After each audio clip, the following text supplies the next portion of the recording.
My name is Rachel. I'm a supervisor for Health Partners Urgent Care. And we've talked about clinician shortages, but we have preceptor shortages.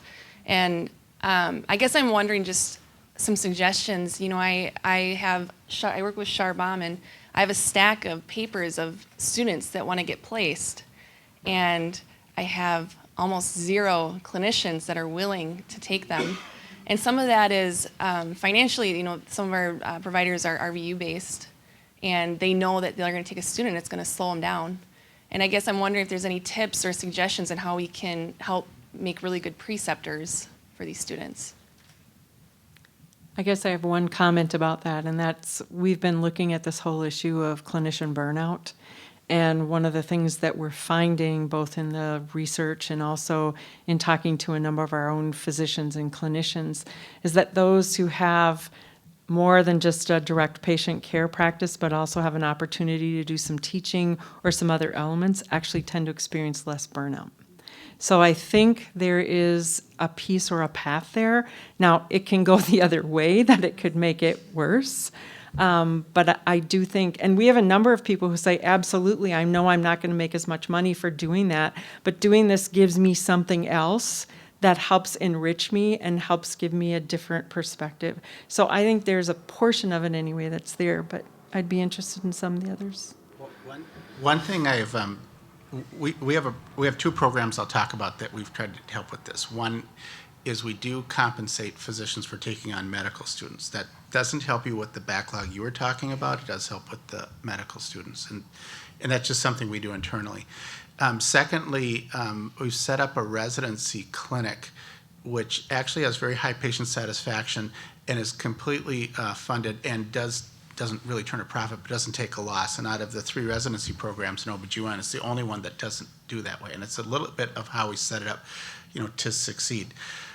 I think what I constantly kind of do with people who want to be trained is say they have to figure out a way to become useful to the problem that people are trying to not have you be there. So if the students can sit down and think, or even be trained, or we could have like a mentoring discussion on, well, how can I come into a busy clinic and there's 25 patients and this person doesn't really want me here and I can get a good learning experience out of it?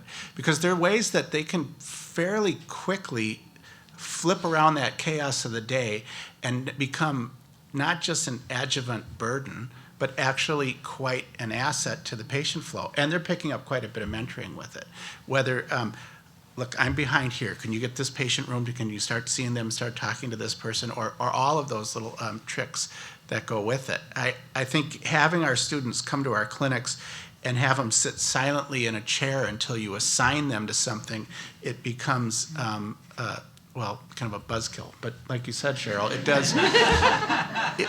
It has. I've taken a lot of physicians, and I can give very good and very clear examples where they've told me I'm at the end of my rope, and I've stuck them into education situations which they did not want to do, and they thought it would be horrible, and they've turned around and had it be one of the best things they've done in their lives. But I think in our training of our students, we have to find a way to train them to hop into the thing of the clinic that's happening.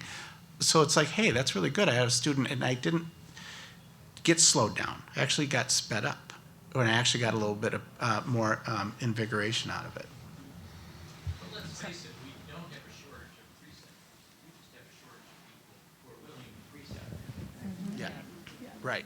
So at Park Nicollet, we also have a similar system where we have a way to compensate people for teaching, but so it's not just medical students, though. We do it for PA and NP students. And now, starting this year, we've expanded that. It used to be just physicians that were given this compensation, but now this next year will be PAs and NPs in practice, too. So I'm hoping that we'll see, and we'll have to take a look if that's going to actually increase the number that are taking students. The other thing I think would be helpful is instead of the students looking for a single preceptor, I've seen some of our sites that have actually, the site itself has had as their student, so they've shared that amongst themselves, and so I think maybe trying to look at it a little bit differently, and so instead of it just being, I don't want to say burden, but that's why people don't do it, right? They think it's a burden, but they share that, and it's more beneficial for the student too to get a lot of different experiences.